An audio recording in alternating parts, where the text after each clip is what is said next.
கொள்வோம். இதை நமக்கு பிள்ளைகள் டெமான்ஸ்ட்ரேட் செய்து காண்பிப்பார்கள். First we have to wet the hands. முதலாவது கையை நன்றாக நனைத்துக் கொள்ள வேண்டும்.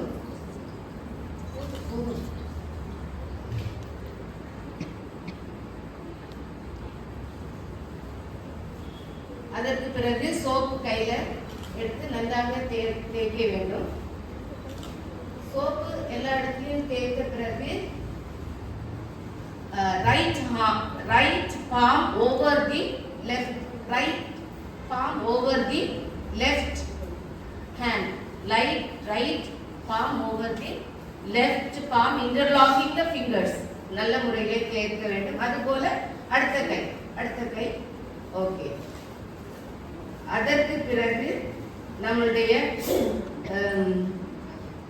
palm to palm நன்றாக இரண்டு உள்ளங்கைகளையும் என்ன செய்ய வேண்டும், நன்றாக தேய்த்து கழுவ வேண்டும். with interlocking the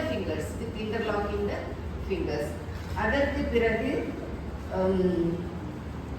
back of the fingers மாறி செய்ய வேண்டும். அதற்கு பிறகு thumb பெருவிரல்.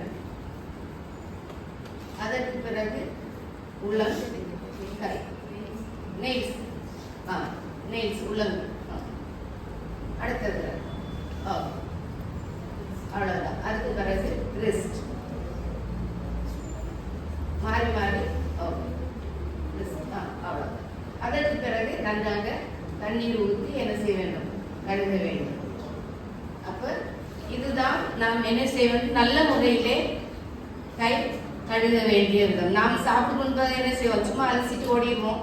இல்லைன்னா இதை பிள்ளைகள் நல்ல முறையிலே கடைபிடித்து, பிள்ளைகள் மாத்திரமல்ல நாம் அனைவரும் என்ன செய்ய வேண்டும், இதை நன்றாக இந்த ஒரு வழிமுறையை நாம் கடைபிடித்து வரும்பொழுது நாம் ஆரோக்கியமாக ஜீவிக்க முடியும். அப்படி நாம் ஆரோக்கியமாக ஜீவிப்பதற்கு தேவன் நமக்கு கிருபை செய்வாராக.